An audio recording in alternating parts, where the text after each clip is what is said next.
بسم اللہ الرحمن الرحیم وما أرسلنا من قبلك إلا رجالا نوحي إليهم فاسألوا أهل الذكر إن كنتم لا تعلمون۔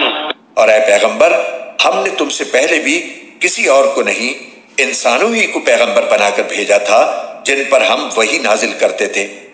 اے منکرو، اب اگر تمہیں اس بات کا علم نہیں ہے تو جو علم والے ہیں ان سے پوچھ لو۔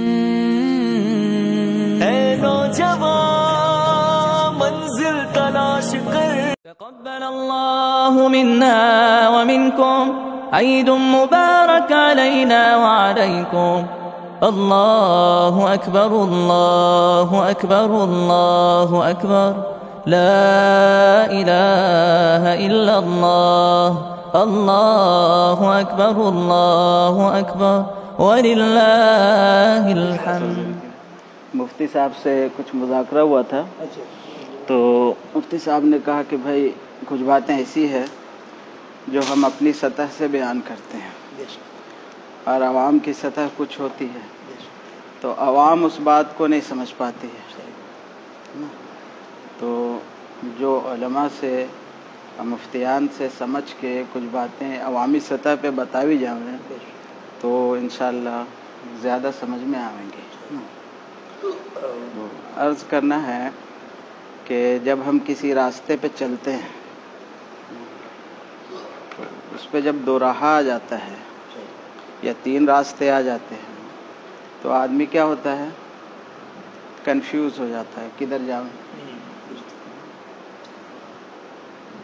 تو پوچھنے والوں سے، جاننے والوں سے پوچھا جاتا ہے کہ بھائی بتائے کدھر جاؤں، کون سا اچھا ہے، جس کو قرآن شریف جو ہے ذکر کرتا ہے فَاسْأَلُوا أَهْلَ الذِّكْرِ إِن كُنتُمْ لَا تَعْلَمُونَ، کہ جو باتیں تم نہیں جانتے ہو تو جاننے والوں سے پوچھا کرو۔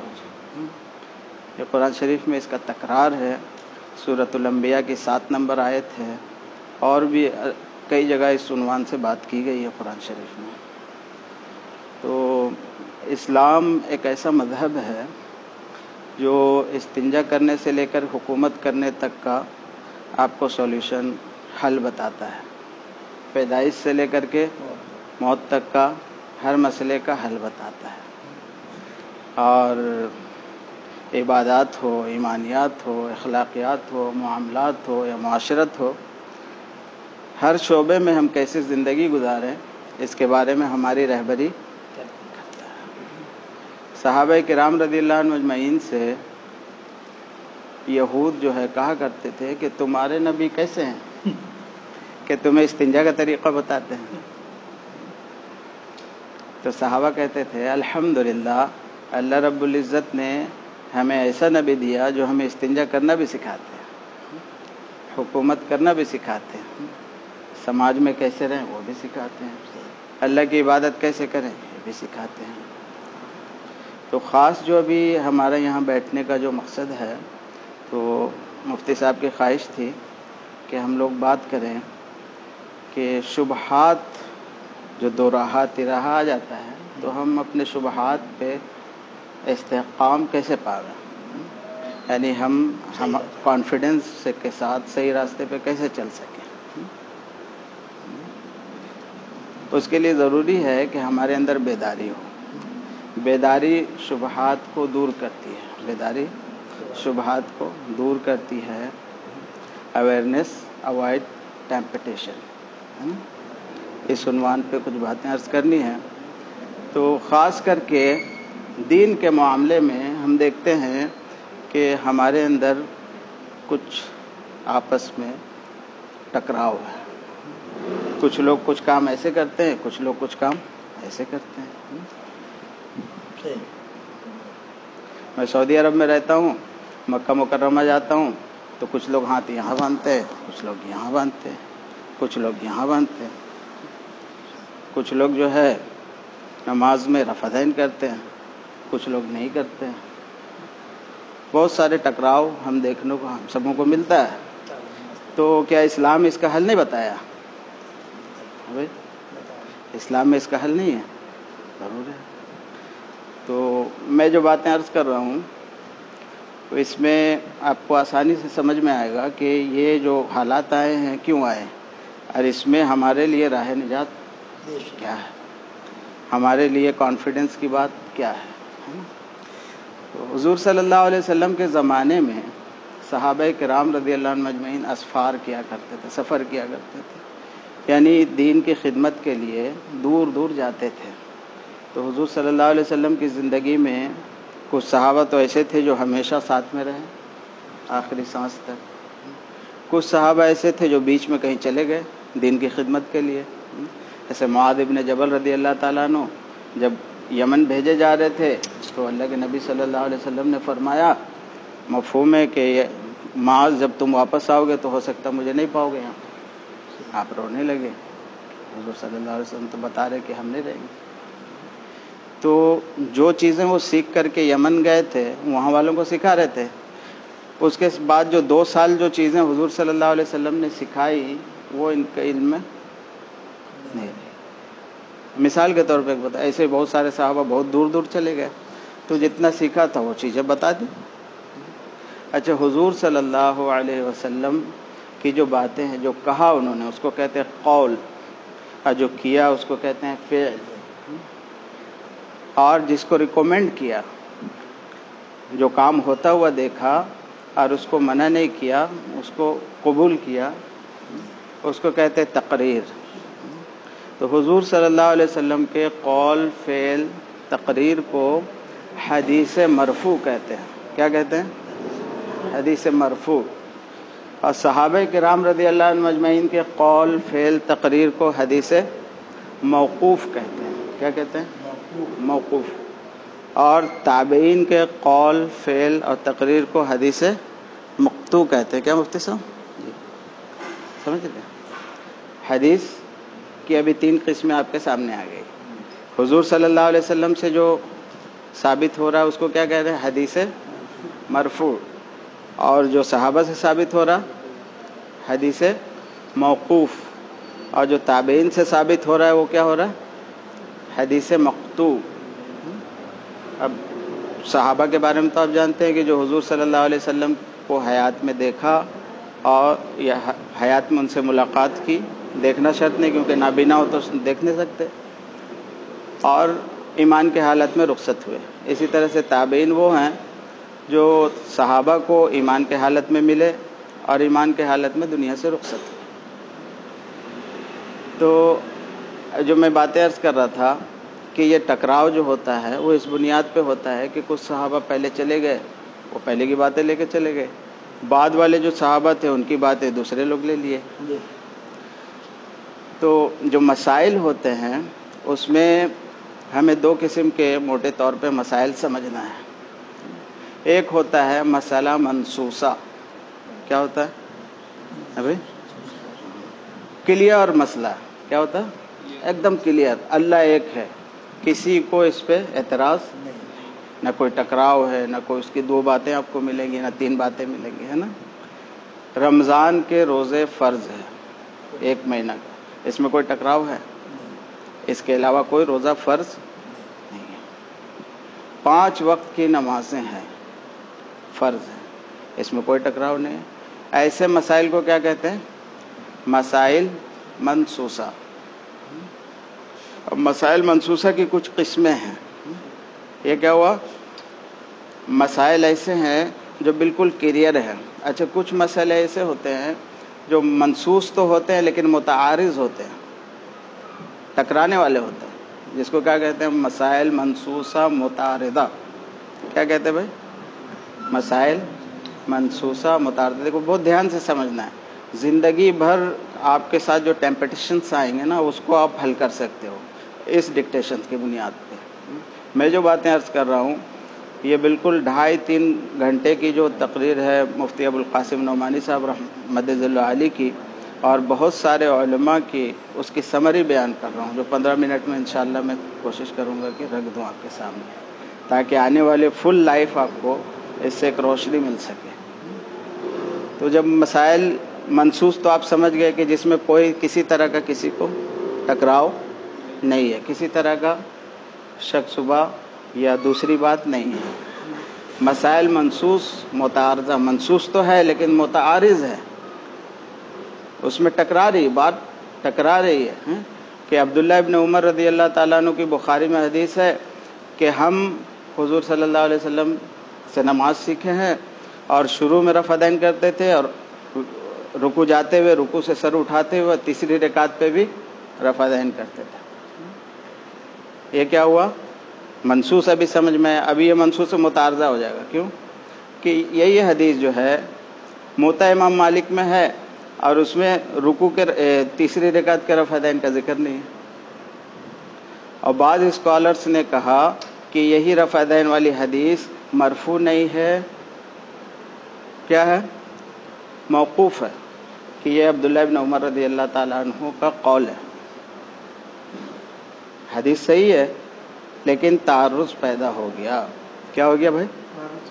اور دوسرے اینگل سے کیسے تعرض پیدا ہوا کہ عبداللہ ابن مسعود رضی اللہ تعالیٰ عنہ جن کے مناقب بیان کیے گئے سیاہ ستہ کی ہر کتاب میں لگ بھگ موجود ہے، ان کے مناقب حضور صلی اللہ علیہ وسلم نے بخاری شریف کی حدیث میں فرمایا کہ عبداللہ ابن مسعود جو تم سے بیان کرے اس کو تم سچ جانو، اور ایک جگہ فرمایا بخاری شریف میں کہ اگر میں کسی کو بغیر مشورہ کے امیر بناؤں تو عبداللہ ابن مسعود کو۔ تو عبداللہ ابن مسعود رضی اللہ تعالیٰ عنہ کہتے ہیں، ترمذی میں اور سنن نسائی میں اور دیگر کتب احادیث میں، طحاوی شریف میں بھی ہے اور سنن میں بھی ہے کہ عبداللہ ابن مسعود رضی اللہ تعالیٰ عنہ فرماتے ہیں کہ کیا میں تمہیں حضور صلی اللہ علیہ وسلم والی نماز پڑھ کے نہ سکھاؤں؟ صحابہ نے کہا سکھا دیجئے۔ تو آپ نے شروع نماز میں رفع دین کیا، اس کے بعد کہیں رفع دین نہیں کیا۔ تو اب کیا ہوا؟ یہ بھی منصوص ہے اور وہ بھی منصوص ہے، تو دونوں حدیثوں میں ٹکراؤ پیدا ہو گیا۔ اس کو کیا کہتے ہیں؟ حدیث مسئلہ منصوص متعارضہ، کہ اب ٹکراؤ پیدا ہو گیا، تو ٹکراؤ کو کون حل کرے گا بھائی؟ اس کو کون کلیئر کرے گا؟ نہیں، فقیہ کرے گا۔ کون کرے گا؟ مجتہد کرے گا۔ کون کرے گا بھائی؟ ہر ایرا گہرا نتھو خیرا کرے گا تو دین کا تو چٹنی بنا ڈالے گا، جس کو جو سمجھ میں آئے گا وہ کرے گا۔ ایک اصول کے تحت یہ طے ہوگا۔ کس کے تحت طے ہوگا؟ اصول کس کے بنائے ہوئے؟ انسانوں کے بنائے ہوئے، اور اس کو امت نے قبول کیا ہے، اس کو امت نے قبول کیا ہے۔ کچھ مثالیں آپ کے سامنے عرض کر دوں۔ قرآن شریف جو نازل ہوا ہے کتابی شکل میں نازل نہیں ہوا۔ کیسے نازل ہوا بھائی؟ حضور صلی اللہ علیہ وسلم کے اوپر وحی آئی، آپ نے صحابہ کو سنایا، صحابہ نے کچھ ورق میں، کچھ پتھروں میں، کچھ چمڑوں میں، دیواروں میں لکھ لیا۔ آپ کی زندگی میں قرآن شریف کی جیسی شکل کی کتاب ہمارے پاس سے نہیں تھی۔ بعد میں کیا ہوا کہ کچھ غزوات ہوئے، جنگ ہوئے، جس میں حافظ قرآن شہید ہونے لگے، تو حضرت عمر رضی اللہ تعالیٰ عنہ حضرت ابوبکر صدیق خلیفہ رضی اللہ تعالیٰ عنہ کے پاس آئے، خلیفہ تھے، ان سے کہا کہ ایسے میں تو قرآن ضائع ہو جائے گا، تو کیا کریں؟ تو ایسا کرتے ہیں کہ ایک جگہ جمع کر لیتے ہیں۔ تو آپ نے کہا ایسا کام کیسے کریں جو حضور صلی اللہ علیہ وسلم نے نہیں کیا؟ تو ان کے اس کی تو ضرورت ہے، اس کو تو کرنا پڑے گا۔ تو حضرت ابوبکر رضی اللہ تعالیٰ عنہ کی بھی رائے موافق ہو گئی، تو انہوں نے طے کیا، کچھ اصول طے کیا، قرآن شریف کو جمع کرنا شروع کیا۔ اس طریقے سے قرآن شریف جمع ہوا ہے۔ حدیثیں جو ہم لوگ پڑھتے ہیں، بخاری، مسلم، سیاہ ستہ کی کتابیں یا جو بھی دیگر کتابیں، حضور صلی اللہ علیہ وسلم کے زمانے میں تھی بھائی؟ نہیں تھی۔ صحابہ کے زمانے میں بھی نہیں تھی۔ جب تابعین کا زمانہ آیا ہے تو حدیثوں میں ملاوٹ شروع ہو گئی، لوگوں نے حدیثیں گڑنا شروع کر دیا۔ تو تابعین نے فکر کی کہ اگر یہی رہا، تابعین اور تبع تابعین کی اس وقت جماعتیں تھیں، انہوں نے فکر کی کہ ایسی حالت رہا تو سچ اور جھوٹ سب خلط ملت ہو جائیں گے۔ تو انہوں نے اصول بنائے کہ اس اصول کے تحت یہ حدیث صحیح ہوگی، اس اصول کے تحت یہ حدیث جو ہے غلط نہیں ہوگی، کوئی حدیث اس کا درجہ ضعف کا ہوگا، اور اس میں بھی بہت ساری قسمیں ہیں جو ایکسپرٹ لوگ جانتے ہیں۔ ہم آپ اگر مفتی صاحب بیان کرنے لگے تو ہمارے اوپر سے سب پار ہو جائے گا۔ تو یہ حدیثوں کا جمع کرنا کنہوں نے کیا؟ اصول کون بنایا؟ انسانوں نے بنایا، غیر نبی نے بنایا، ہے نا؟ اسی طریقے سے پھر اس کے بعد کیا ہوا کہ حضور صلی اللہ علیہ وسلم کے زمانے میں جب کسی کو کوئی مسئلہ پیش آتا تو کیا کرتا؟ حضور صلی اللہ علیہ وسلم سے پوچھ لیتا، آپ بتا دیتے، حل ہو جاتا۔ آپ کے زمانے میں ہی کچھ صحابہ ایسے تھے جو فتویٰ دیا کرتے تھے، تو کچھ صحابہ جا کے ان سے پوچھتے، وہ لوگ بتا دیتے، مسئلہ حل ہو جاتا۔ حضور صلی اللہ علیہ وسلم کے دنیا سے جانے کے بعد صحابہ کرام رضی اللہ عنہ مجمعین کی جماعت تھی، تو اس میں جو کبار صحابہ تھے ان سے لوگ جا کر کے پوچھتے تھے کہ بھائی ایسا مسئلہ آ گیا، اب کیا کریں؟ تو بتا دیا جاتا تھا ایسے کرو، ہے نا؟ وہ اپنے طرف سے نہیں بتاتے تھے، بلکہ جو ان کے سامنے جو ادلہ تھے، دلائل تھے، اس کی بنیاد پہ بتاتے تھے۔ اس کے بعد جب ہے ان کا زمانہ بھی گزر گیا تو تبع تابعین کے زمانے میں اسلام دور دور تک پھیل گیا، صحابہ کے زمانے میں ہی پھیل گیا تھا، تو دور دور تک جب اسلام پھیلا ہے تو وہاں کے جو لوگ تھے، تو وہاں کے جو بڑے صحابہ تھے یا تابعی تھے، جو عالم تھے، ان سے فتویٰ پوچھنے لگے کہ باب اس کا حل کیا ہے، بتانے لگے۔ تو انہوں نے بڑے بڑے جو اسکالرز تھے، جو فقیہ جن کو کہا جاتا ہے، انہوں نے کچھ اصول مرتب کیے کہ ان اصول کے تحت ہم باتوں کو طے کریں گے۔ تو اب جیسے مدینہ میں تھے تو وہ لوگ ان سے زید رضی اللہ تعالیٰ عنہ، ان سے زید کیا نام ہے ان کا، مدینہ کے جو زید بن حارثہ سے لوگ مسئلہ پوچھنے لگے۔ کوفہ میں عبداللہ ابن مسعود، زید بن ثابت مدینہ کے مفتی تھے، اسی طریقے سے کوفہ کے مفتی تھے اپنے عبداللہ ابن مسعود رضی اللہ تعالیٰ، لوگ ان سے مسئلہ پوچھ، ان کے بعد ان کے شاگرد تھے علقمہ اور قیس، ان سے لوگ مسئلہ پوچھنے لگے، وہ ان کو بتانے لگے۔ ہر علاقے میں اس طرح سے لوگ بڑے بڑے فقہا سے مسائل پوچھ کر کے عمل کرنا شروع کرتے ہیں، کیونکہ اسلام میں جو دلیلیں ہیں سب سے پہلے تو قرآن شریف ہے، اس کے بعد جو ہے احادیث مبارکہ ہیں جس کے درجے جو ہے صحیح ہو اس کو رکھا جاتا ہے، اس کے بعد اجماع امت ہے کہ حضور صلی اللہ علیہ وسلم کی حدیث سے اس کا مفہوم ہے کہ میری امت گمراہی پہ جمع نہیں ہو سکتی، تو سب جس بات پہ جمع ہو گئے وہ آپ کی دلیل بنے گی۔ جیسے قرآن شریف کو جمع کرنا اور حدیث شریف کے بارے میں جو شرائط اس کے صحت کے اعتبار سے طے کرنا، اور فقہا نے جو مسائل کے استنباط کے لیے جو شرائط طے کیے، ان سب پہ اجماع ہے۔ اجماع بھی ایک دلیل۔ اچھا، کچھ باتیں ایسی ہے جو ہے ہی نہیں، جو کتاب و سنت میں ملتی ہی نہیں، تو اس کا حل کیسے ہوگا؟ جیسے شراب حرام ہے نا، ڈرگس کے بارے میں تو کتاب و سنت میں کچھ نہیں ملے گا آپ کو، گانجا کے بارے میں کچھ نہیں ملے گا، تو حل کیسے ہوگا؟ تو اصول یہ طے ہوا کہ جو علتیں شراب کے اندر پائی جاتی ہیں، جس چیز میں وہ علت پائی جائے گی وہ چیز حرام ہو جائے گی۔ اس کو کہتے ہیں اجتہاد، ہے نا، اجتہادی مسائل، ہے نا، غیر منصوصہ، اس کا منصوص ہے ہی نہیں۔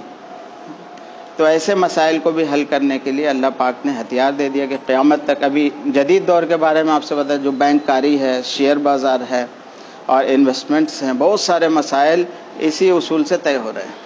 قیامت تک جو بھی مسئلے حل، آج میں ایک کیا کہتے ہیں اس کو، ڈکٹیشن دیکھ رہا تھا، تو اس میں کوشچن تھا کہ مارس پہ اسلام کیسے چلے گا۔ ابھی لوگ مارس پہ جا رہے ہیں نا، مارس جو سیارہ ہے، اچھا اس پر، ہاں، کیونکہ وہاں 2 چاند ہیں، وہاں پر منگل کہتا ہے، مارس کو کیا کہتے ہیں، منگل، وہاں پر 2 چاند ہے۔ اور ہمارا جو دین چلتا ہے وہ کسے، رمضان کسے چلتا ہے؟ چاند سے چلتا ہے، تو وہاں اسلام کیسے چلے گا؟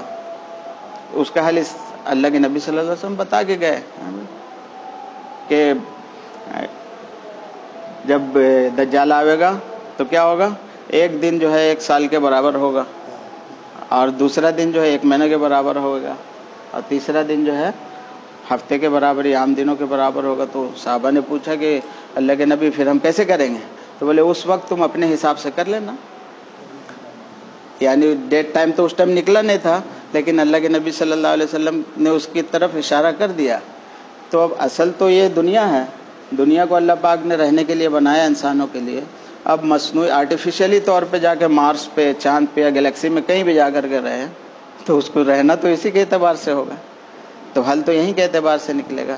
تو اس بنیاد پہ وہاں پر رہنے کا بھی حل، یا کوئی جا کر کے جو اسپیس اسٹیشن میں رہ رہا تو وہاں پر دن بھر میں 6 مرتبہ دن رات ہوتی ہے، 6 مرتبہ سورج نکلتا ہے ڈوب جاتا ہے، چاند نکلتا ہے ڈوب جاتا ہے.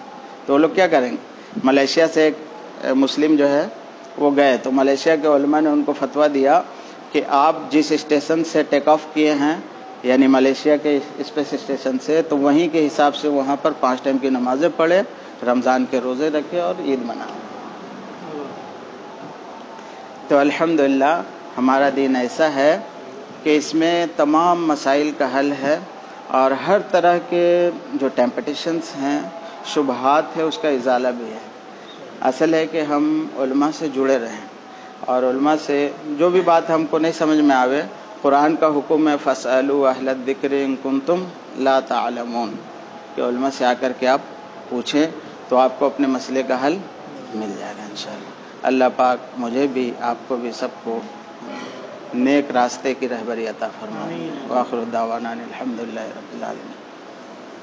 رحمن يا رحمن ساعدني يا رحمن اشرح صدري قرآن املأ قلبي قرآن واسع حياتي